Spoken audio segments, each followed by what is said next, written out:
Pariksha Pe Charcha, a program that Prime Minister Narendra Modi holds with students, wherein he attempts to remove the anxiety and fear that we all have before we write an exam.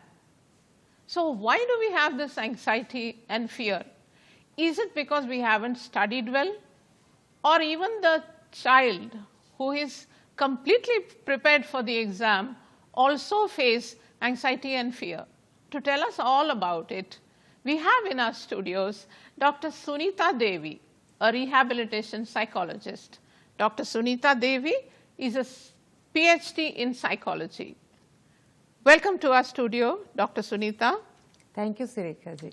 Do you think the current exam pattern, where we learn everything for a period of, let's say, 1 year, and then we either rote learn or we actually learn it, and then on one day of the exam, probably which is an hour or hour and a half, we are expected to reproduce what we have learned for the last 1 year? So does this pattern of examination give rise to anxiety and fear? Before we talk about anxiety, why people face anxiety during examination, let's understand that anxiety is a normal reaction of a human being in any threatful situation. So when a child perceives examination as a threat, he will have the anxiety and fear. So we need to understand stress can be both positive as well as negative. So when we prepare for the examination, when we have this stress, positive stress, we can prepare well for the examination, and when we perceive this stress as negative, our performance will go down. So we need to make a balance of this stress so that our performance can be enhanced in our examination. So which child looks at exam as a threat?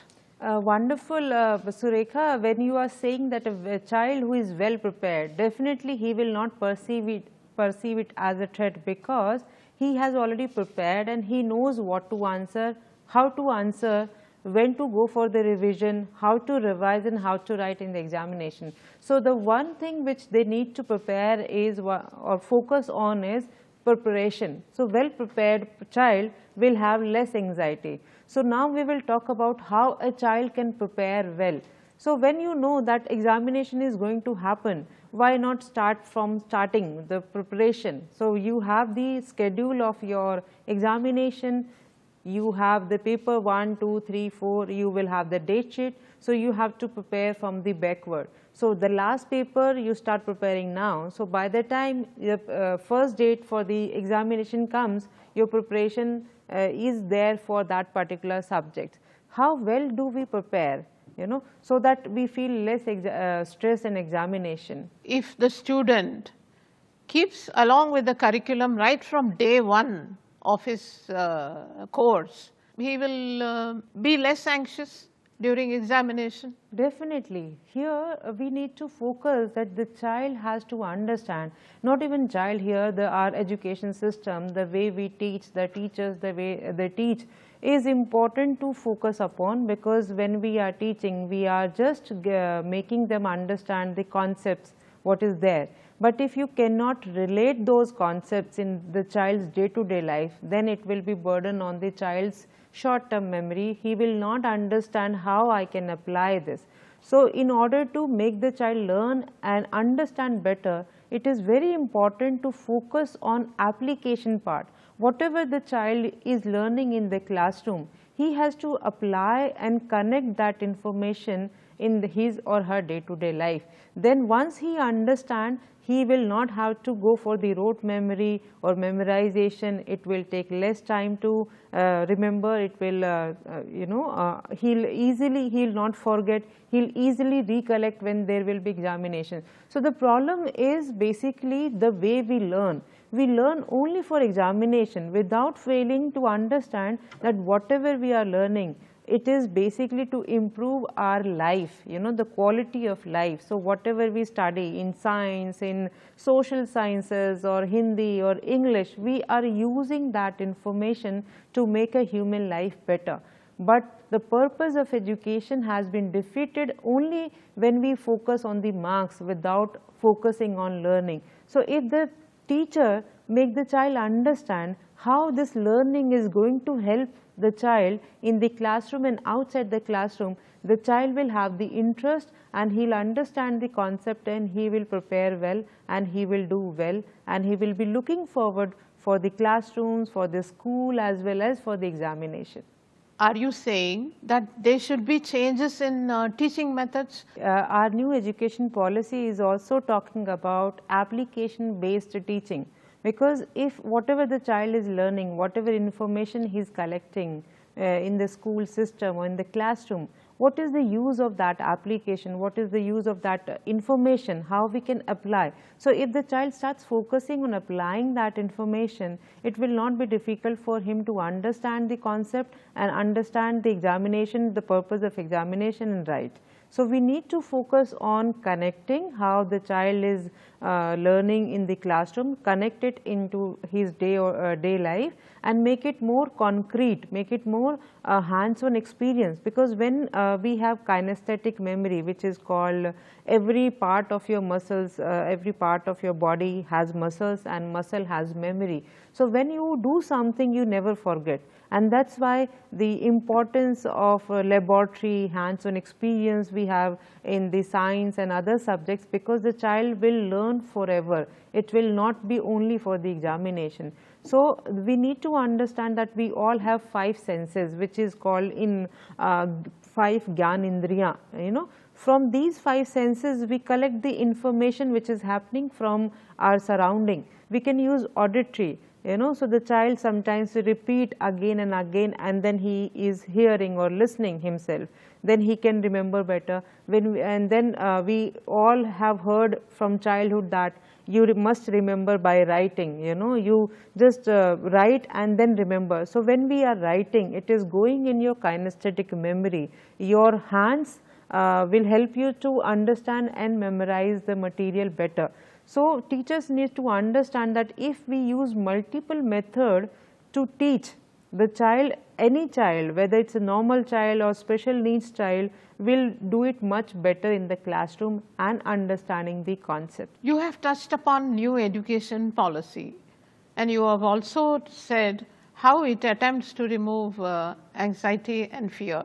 Tell us more about it. When we talk about new education policy, they are developing the criteria for assessing the child in 360-degree manner. When we say 360-degree of assessment, it is basically self-assessment, peer assessment and teachers assessment, because when we are assessing only through one method, we may the child may not be good in that, or his strength is not in that particular way of examination or writing. So, we will have multiple method of assessing the child. The child can be assessed orally, the child can be assessed in a written form, the child can be assessed based on some activity which can be continuous, comprehensive evaluation. The child can be assessed by self-assessment, because when we know how much we have learned, so the child will be more reflective learner and that helps him to improve better. So, he will do self-assessment and then a peer assessment, how his peer group is viewing his learning, whether they feel that he is doing well or not, because many of the times we listen more to our peers rather than our parents and teachers. Yes. So, peer assessment will be there. परीक्षा यानी result, admission, career और success का pressure. इस stress को manage करने क्यों ना ले प्रधानमंत्री नरेंद्र मोदी जी से मोटिवेशन। अगर आपको फोकस करना है तो पहले डीप फोकस होना सीख लीजिए। सिर्फ परीक्षा के अंक ही जिंदगी नहीं है। हर साल की तरह इस साल भी प्रधानमंत्री जी करेंगे विद्यार्थियों से सीधा संवाद और बढ़ाएंगे एग्जाम वॉरियर्स का हौसला। परीक्षा पे चर्चा 2023 देखिए डीडी न्यूज और सभी सोशल मीडिया प्लेटफॉर्म्स पर 27 जनवरी सुबह 11 बजे से। What is kinesthetic and short-term memory and how do they come in the learning process? So, when we talk about kinesthetic learning, as I said, there is a VACT method, V-A-K-T. V is visual. So, when we see something, we remember better. When we hear something, we remember better. So, auditory learner, and then we say kinesthetic. So all the application based or hands-on experience which we say help you to remember better, because you have a stronger memory which is called episodic memory, or procedural memory, where you remember certain episodes and when you are doing certain things in a procedure. So you remember it for a longer period of time. When we talk about memory, we have a different compartments in our brain. We have sensory memory. Suppose if I am looking at you, for a few seconds I will be remembering your color of the sari, color of your bindi, color of your shoes and other things. That will only remain for short period of time or few seconds. And then if I pay attention to that information will go in our short term memory, which will stay for few minutes, which we say. But if we do not repeat and revise that information, that we will forget, that will not transfer to the long term memory. So we have three compartments: sensory memory, short term memory and long term memory. So until unless we revise the material, we put that material in the short term memory by revision into long term memory, we will forget. So that the first hand recording in your brain will go nicely and you will remember the information, right. Second thing is, once you record something in a CD or in a cassette, you cannot listen it automatically. What do you have to do is, you have to replay that. So when you will replay, you can hear that. So that replay is called revision. So if you will not, you have stored the information in your brain, but if you are not revising that, if you are not repeating that 4 or 5 times, you will not remember. So when you are listening to the music, one, you have an interest. Second, it has a rhyming. So we learn better when the things are in rhyming form. Third, we repeat it again and again. You are driving, you are going somewhere, you are listening a music, you are listening that song, and that's why you remember that song. But that strategy or technique we do not do with our study material. So if I type Sunitha on the keyboard, what will come on the screen? Sunitha. Are you sure? Yes, right. So it cannot come Surekha. Why? Because the input is given SUNITA. The processing system will process that, and on the screen that will come, right, until unless there is a problem with the processing system, right. So if it is a normal computer, whatever input goes, it will process and output will be the same. The same thing goes when you say something to your brain. So when you say, oh, maths is very difficult, you are giving this instruction, and your processing unit, which is called mind, will process that, and then your mind will filter all information which will make mathematics difficult. So the first thing which you need to work before examination is work on your attitude, work on the inputs which you give to yourself, right. So self instruction, we all keep on talking to ourself in our mind that, oh, I will not do well, this is difficult examination, what will happen if I. So when you say this, what will happen if I will not perform well, immediately you will fear, you will have that fear. Why? Because this instruction has gone in your brain, and then the processing happens and your behavior will become like that. So it's very important to give that input positive and give a command to your brain that, okay, I have prepared well and now I am going to do well. So when you say this, your mind will start finding all the information which you have pulled, and it will be calmed down. You will not have as much anxiety as you will have with the negative statement or feedback. The child has to understand instead of memorizing, which is always a better thing to do. Do you think the role of the teacher here becomes very strong, and to make the child understand? How does the teacher come in to remove anxiety and fear of examination? The role of teacher in developing the interest of the child is very, very important. So when a teacher comes in the classroom, if the teacher starts with scolding the child, the emotion will be negative and the child will not be able to focus for the next 40-45 minutes. Because in our brain, the teacher needs to understand that there is a limbic system, and that limbic system is holding learning, memory as well as emotion. So if the child is full with the emotion, then whatever teacher is teaching, it is like filled glass and overflowing it. It will not go inside the child's mind. Why? Because the child is already emotionally very upset. So it's very important to see that the environment of the classroom should be happy and psychologically safe. So when I say psychological safe, the child should have the trust, because if the child does not trust that if whatever question I ask and people will not laugh at this question, or teacher will not say that this is a stupid question, then he will have more interest in the classroom. So the child should be able to come and ask any question, any doubt, any clarification. So it's very, very important for teachers to develop that interest. The many students develop the subject phobia, like we must have experienced in our childhood. I was scared of mathematics. So what happens is book or the subject is just an object, right? And human being can create emotion, object cannot create emotion. So when I enter in the classroom and I am a mathematics teacher, and every time I come in the class and I scold one person, or maybe take example of Rahul, what are you doing? And I come and hit the child in the classroom, or I say something which is very upsetting for the child. So now when the Rahul will go home and when he will open up the math books, who will he remember? The teacher. So he has connected with the mathematics, the teacher. So now whenever he will open up that book of mathematics, the teacher will come in his mind and he will give up. Why? Because he is having negative feeling, and that's why, because he has attached or connected subject with the teacher. So you must have experienced, there are, like in 11th class we used to take subject only because we used to like some teacher. So I like this teacher, I'll study that particular thing. So role of teacher is very, very important to create the interest and that psychological safe environment in the classroom. So there are two kinds of children, one timid and shy, the other one very outgoing and very bold. So the timid and shy child will always hesitate to ask a question. What can the teacher do in that case?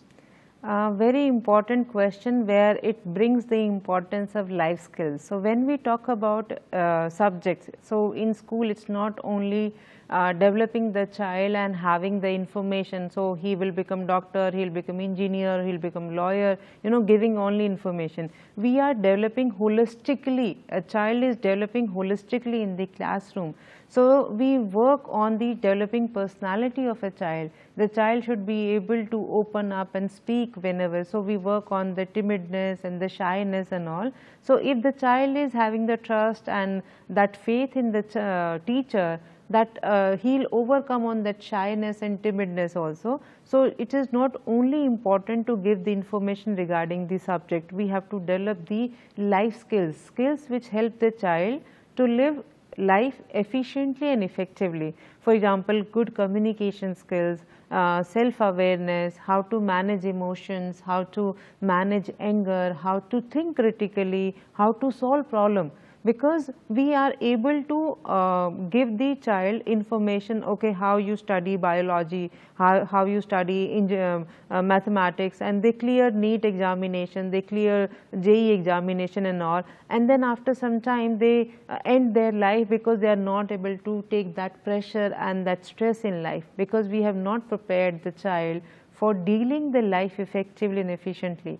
We have taught them how to memorize and how to understand the concepts or subject. So it is not only important to focus on the preparing the child for information and the subject specific, overall personality has to be developed. So the child who is timid, who is shy, the child who is very verbal and all, the teacher should be able to identify and work on their strength and help to overcome on their limitations. So we are talking about personality development.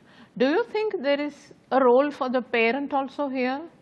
Definitely the role of teacher, because child is like a puzzle. Especially with a shy child? Why do we become shy? It is a defense mechanism of a human being, because when people consider me shy, I can get away from this situation. Also they say, oh, she is very shy, she will not speak. So the child get the opportunity to get away from this situation. Why do we develop this kind of personality? Because there is a fear of evaluation all the time. If I open up, how will I be perceived, whether I will be perceived positively or negatively. So whenever the child is doing something good, we have to capture them doing good and reinforce. Unfortunately, teachers and parents, they feel that if we will praise the child, if we reward the child will sit on their head and he will not listen. But this is not the case. Every human being likes positive reward and reinforcement. We all, you get up in the morning and you think that, okay, today I am going to do this. You never think that, okay, I am going to spoil this. No human being, every human being seeks and crave for that positivity and happiness. So we have to see and capture the child doing something good so that his self-esteem can be developed, his personality can be developed. So it's very important for the parents and the teachers, both are very important, that input. So we were talking about that input which the self starts talking to self, but we also get the input from the outside. So when the child is young, maybe like when he is developing his personality, very young age, up to 10 years of age. So what input he is getting from important people in his surrounding, which is teachers and parents as well as a peer group. So if they have that positive input, the child starts developing that positive self-esteem, and the child will not fear talking, and the child will not have this feeling of shyness and being too introvert and not opening up. So it's very, very important for the parents to find out what is the strength of the child. I have seen many parents coming for counseling session and they start, this child is not doing this child is not doing this, he is not good in this and all. I immediately ask them to reframe, okay, tell me what the child is good at. And then shift the focus, because wherever you will have the focus, that thing starts increasing. Because we are using highlight, why do we use highlight? So that we can capture and we remember. What do we do in life? We just highlight the negative. So in the child's mind also it is going on, and we also have the filter. We only filter when the child is not doing well, and that will bring his self-confidence down. Self-worth down.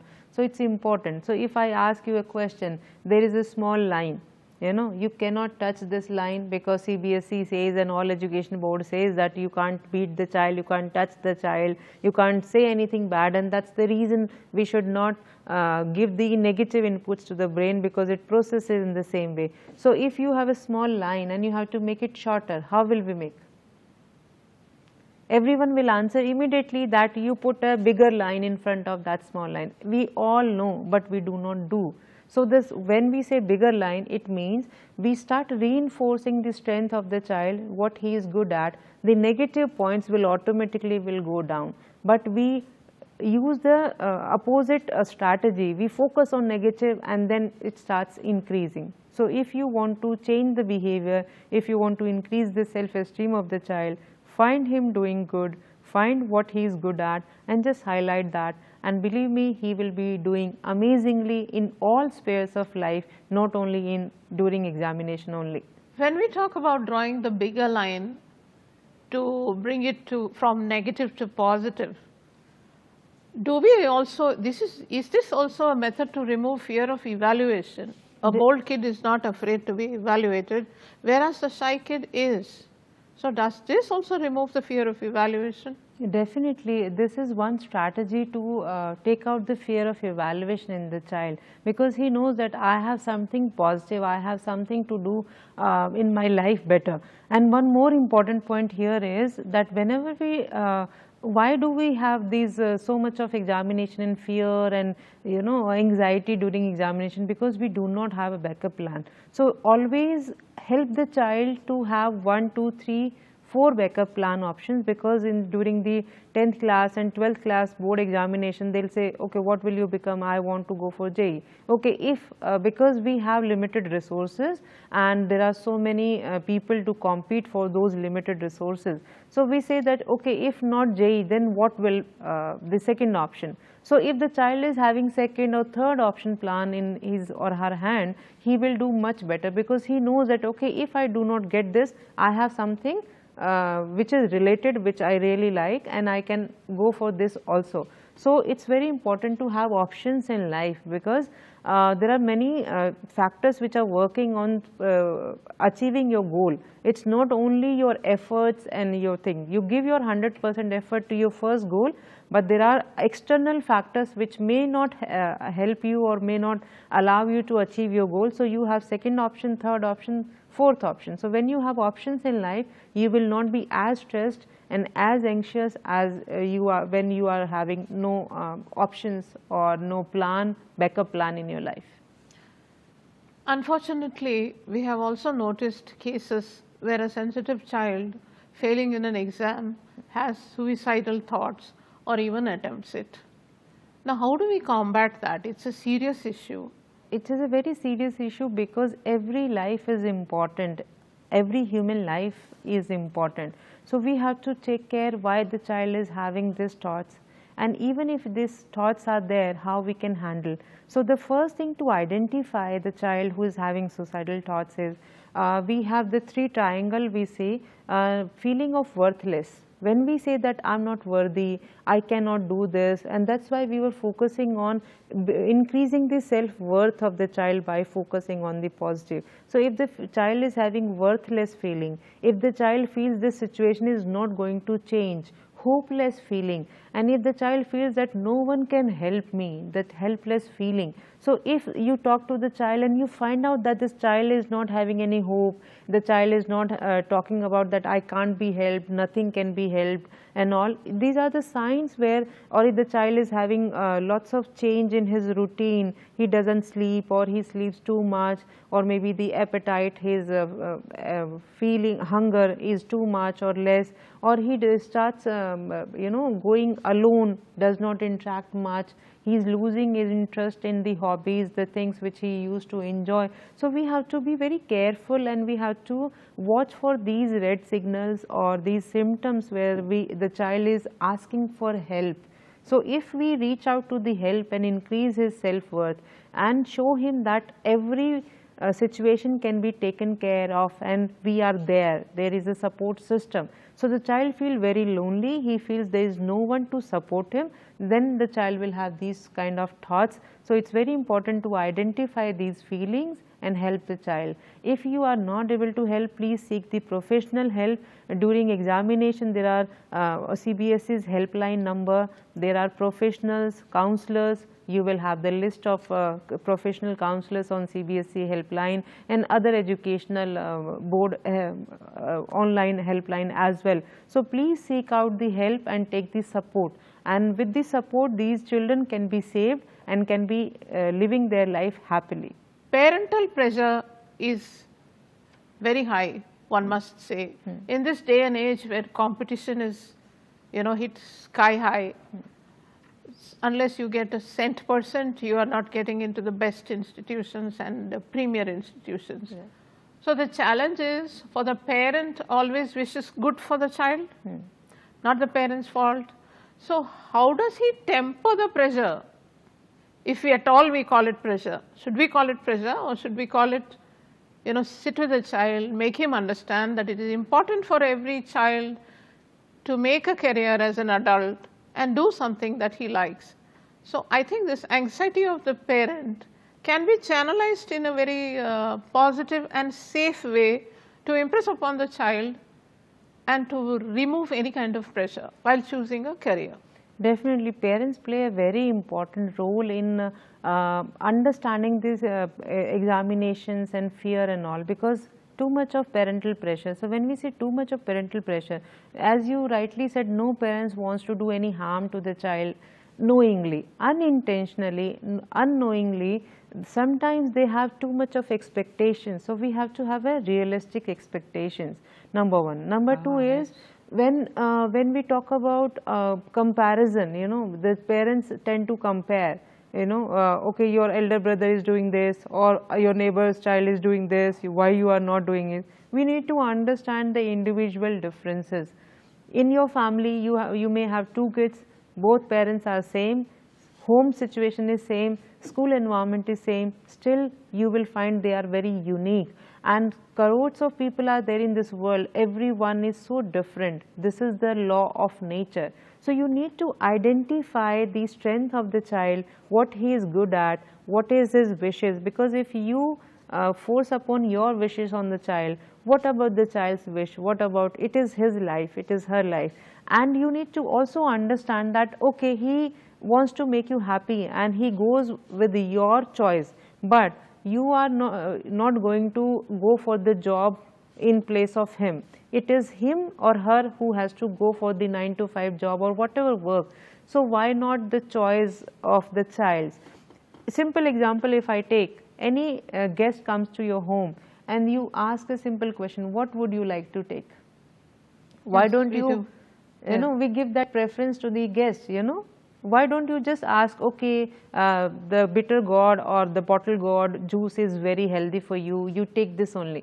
We don't go with this, right? In spite of knowing. So we have to ask the, so when you go for this particular, even the choice to your guest, he is your child. Why not go the child's choice, that what he or she likes, you know, because he is going to do that thing for a long period of life, you know, the throughout life. So if it is of his choice, he will perform better. Many of the times, Surekha ji, parents come and say, ma'am, tell us the best course, tell us the best institution. And I always say, your but child. But whether they ask the child or not, yes, about the best course. They will never ask, and I only say that your child is best. I don't say that any institution is best, because the institution is of the bricks and the other material things, you know, human beings make it best. So if the child is having the interest, he will put his 100% effort. He will do the things with passionately. But if he is, you have put him in the best institution, but he is least interested, so that best institute also will not bring out anything in the child. So you need to understand what is the best for my child, what is his best, and then you choose. So if the child is doing something good, he will make a place. We have so many examples, living examples in our country. We have Abdul Kalam ji coming from a very small area, very small school. You would even not know what is his school.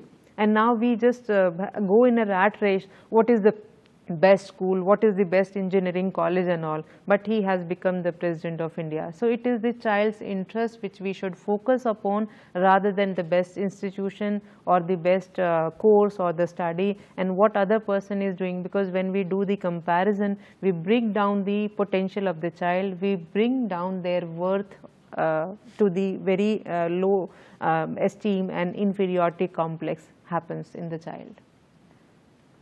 Is intelligence any indicator or criteria of not having anxiety and fear at all, or not? Wonderful question, because when we talk about intelligence, being a psychologist, everyone says, am I intelligent or not? The question is, there is a beautiful definition given long back by a famous psychologist called Watzler. He says intelligence is your average capacity of an individual to deal effectively, think rationally and act purposefully in his or her life. So I really, with this definition, if I look upon on people, I really doubt, are they intelligent? Do we act rationally? So when we are eating junk food and all, are we acting rationally? You know, is it going to help me? We don't ask this question. When we are throwing certain things on the road, or when we are doing irrational thought, are we really intelligent? Then the next point, important point in definition of intelligence is deal effectively. Are we really effectively dealing with our life? You know, we say that, oh, I am so much of stress, I am so much of pressure. Pressure is very important part of life. It is not something negative. You know, if I give the example that car is having tires, and if there is no pressure in the tire, what will happen? It will not run, right? If you are cooking food in the kitchen, if the pressure cooker does not create the pressure, food will not be cooked. So the right kind of pressure is very important, and that's what we say, dealing effectively. So we have to make a balance and deal effectively, that's intelligence. And then we say act purposefully. Whatever is action, are we doing purposefully or purposeless? So intelligence is not really having the high IQ, but whatever intelligence, whatever capacity you have, how much you are utilizing that in your day-to-day life. And when we give the IQ report and other things, we also keep in consideration the adaptive skills. I have seen people with the very high IQ or intelligence, but doing in their life very poorly. I have seen people with the very average or below average, but they are very adaptive in their life and doing wonderfully well. So you really need to understand whatever capacity you have, low or high, how much you are utilizing that. Suppose if I am thirsty and I have only half glass of water, that will be enough for me because I am utilizing it fully. But if there is a full bottle or full glass is there, but I am not using it, that will be of no use. So whatever capacity you have, if you are using in your day-to-day life, dealing your life effectively, adapting to the situation, you are intelligent. And if we do not adapt well, we will become dinosaur, we will extinct. So it's very, very important to understand that it's not only the intelligence which makes you achiever or successful, it is your other skills which help you to be more successful and happier. In examination patterns, we should go more for multiple choice to help the student overcome fear and anxiety. Right. So when we talk about the assessment, as ma'am is saying that if we have MCQs, we can recollect immediately. So there are two things when we have MCQs, it is recognition. You have already understood, you have already seen something, yes, and when it is shown, it is based on the recognition. Whereas question answer, long question answers is based on your recall. Where recall, if there is no cue, you take more effort and more memorization to recall your answers. So we should have a mix of all these, and that's why we are changing the assessment methods also. And if I give the another analogy, when you go to market, we buy clothes, right? So if you have wearing a suit or salwar or coat, and if it is larger size, what do? We alter it. We alter it, you know. For one occasion you are preparing yourself and you go for alteration. I'll say, no, you have to wear only this. This is the only size. Immediately we get so irritated and frustrated. Why I have to alter? I doesn't look good in this. You alter one thing which you are wearing. Why not alter the things which you have to do throughout your life? So it is based on the so education system or learning system also has to be altered according to the individual's need. Every one of us is having different needs, different personalities, different way of learning and all. So when we have multiple methods, it will help me to identify my needs and I can prove myself with that different methods. So if we have multiple methods and if we plan the system according to the individual need of the child, I think this world will become better and will become future, and we can celebrate the examination time and difficult time of our life as well. These days, students have access to internet. With internet, earlier we just had one textbook to fall back on: social studies, science, Telugu, English, Hindi, etc. So that was our Bible. Everything we studied out of that text is what we wrote in the examination. Now there is internet and there is tremendous scope for, let's say, if you want background information to a topic, let's say you want to research the topic. So when they are using internet, are they taking in too much information? Are they being bombarded with information that they have fear before the examination? Or the child who just sticks to the textbook, is he in a happier place before the exam? So it's very important to understand that technology can help you and can harm you. The choice and the usage will decide whether it is helpful to you or it is harmful to you. So when you are in the learning stage of any concept, then you can refer different methods, you can go on the YouTube, you can watch some video to make it more comprehensive, make it more easy to understand. But when you are revising for the final examination, stick to one book or the notes which you have prepared. So you have to make a balance of technology and there is no substitution of the hard books and all. Why? Because your mind takes time, 3 months time to grasp the new material. So when before any important examination, do not refer new notes, do not refer new books and all.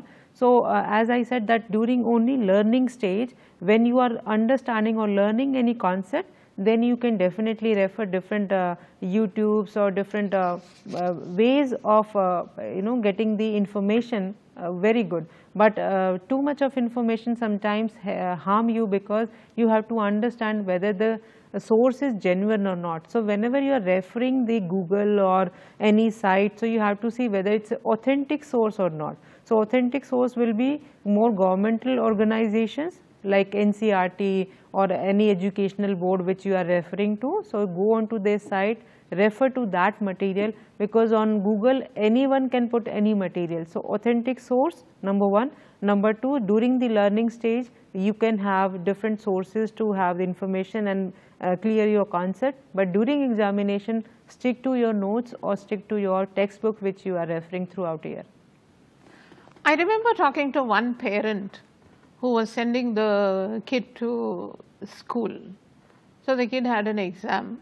So the parent told me very happily that this school is very good. They remove as much anxiety and stress from the child as possible. If there is an exam tomorrow, the school calls the parent and says, give nice solid breakfast, and before the test day, let the child sleep well.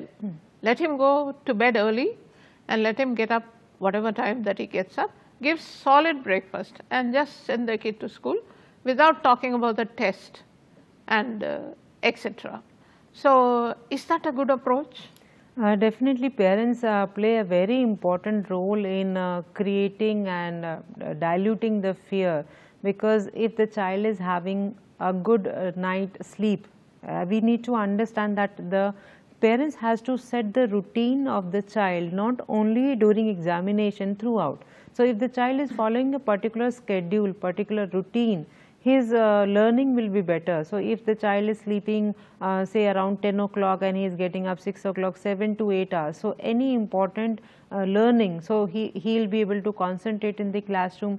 During examination also, so many parents what they do is during examination they will put a curfew in the home. You will not watch TV, you will not go for the play, you will not sleep. Why you are sleeping right now, you have to get up at 4 o'clock, 4 hours sleep will be enough. So we need to understand your body has a rhythm, a biological rhythm and a biological clock. We have to follow that. So whatever you are doing during your normal day, you have to make that environment at home during examination also. Need to understand that when we are sleeping properly, we can concentrate and we can memorize well, we can learn well. When the child is having a good diet, so nutritious food, not having junk food, the child can think well, because all these minute nutrients is very, very helpful for your memory. So you have to take care of the food, you have to take care of the diet. And one more important point which I want to bring in here is the exercise. Many people, they do not allow the children to go for the play. Play is very important, it is not wastage of time. Nature has created a power to heal and harm yourself, So in body, when you are doing exercise, happy hormones are released, which we have the acronym, we say DOSE, D-O-S-E. So have a dose of happy hormones. So dopamine, oxytocin, serotonin and endorphins get released in our body when we are doing exercise, when we are doing yoga, when we are playing any physical game. So playing with these physical games, the child will be happy, he will be calm and relaxed, he can concentrate well, and memory and learning, as we say with the sleep and diet enhances, the same way exercises also enhances the sleep, concentration and learning of the child. So parents need to create that environment in the home of everyday routine. Do not change any routine or create any stress during the examination. Examination is any other day as you have in your life. So diet, sleep and exercise, these are the 3 important points which you need to take care of the child during and without examination or during examination. Do you think parents also need some counseling, parents of school going children? Do they also need some counseling to teach them to apply maybe good and easy pressure and not extreme and burdensome pressure? Definitely, we all need counseling, and when we say counseling, mostly people feel that counseling is only for the people who has little crazy thoughts or who has gone mad. It's not that. Counseling is basically to help the person to enhance his life. It is not only to remove the fears and all, it is also to help the child to find out the strength and work on those strengths. Right? So, parental counseling is very important to set the realistic expectations from the self and the child.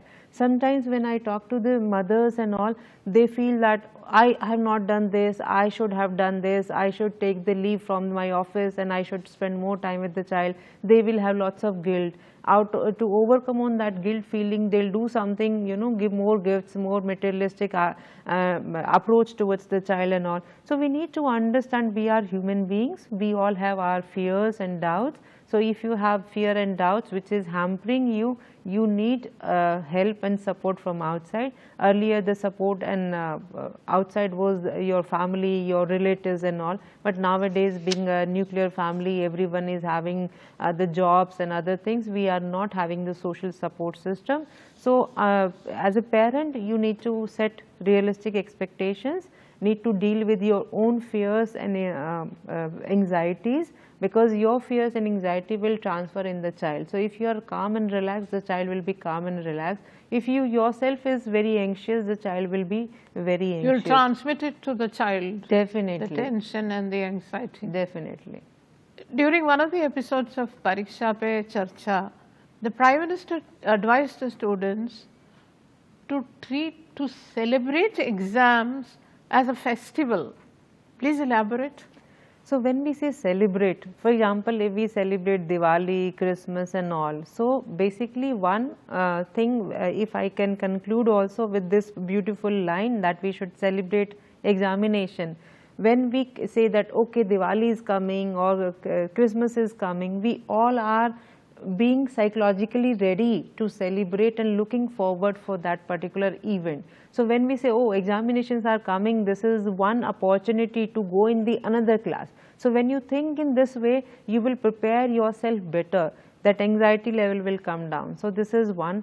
And second is, we all prepare for our celebration, So, when you prepare for celebration, you enjoy more. The same way, when you prepare for examination, there will be no fear, no anxiety, and you will perform better and you will be more happy. So, when we say celebrate, celebration, positive attitude, preparing well and then doing well. So, that is what I infer from Prime Minister Narendra Modi's statement, that examinations are there to celebrate. This is another event in our life which we focus and enjoy. Do you advise more vivas? Vivas are few and far between. So, during a regular examination in regular courses, do you advocate vivas? So, if we see, Surekha ji, we give the weightage to the examination, written examination and viva, because everyone has their own strength. Everyone is not able to put their thoughts and ideas in writing. So, for them written examination, they will get more weightage in the written examination, they get a little advantage in writing. Whereas some children are very good in speaking and they have a good communication skills, so they have the advantage there. So, when we have mix of both, that will help the child. All children will be benefited with this methodology. It should not be like too much of viva or too much of written examination, because every child will get the fair idea or fair part in written or viva. So, both, I think combination is always better, because everyone may not have good communication skill and perform well in front of others. Or perhaps a viva, there might be a little bit more anxiety than written exam, because you are anonymous, you are just writing the exam and leaving the examination hall. But for viva, you actually have to physically appear, and you should not be shy, and you should recall, and you should be able to answer the questions. perhaps there is more anxiety there. Definitely, as we discussed, the fear of evaluation, because when you are facing the viva, the immediate feedback you will be getting in terms of the expressions, in terms of gestures of people. You know, you are always, you know, many people are watching you, and you have that constant threat. You feel that, okay, people are watching, how will I perform, you know, I have to speak and all those things. Whereas in writing, as you rightly said, that it's anonymous, immediate feedback you will not get, and that will help you to calm down and write. So many people, you know, they literally do well in written examination rather than the viva. Thank you so much, Dr. Sunitha, for all the excellent inputs that you have given us. I'm sure students will have less fear and anxiety during exam after listening to this discussion. Thank you very much. Thank you. Thank you very much. Wish you all the best. Do well, prepare well, and be happy.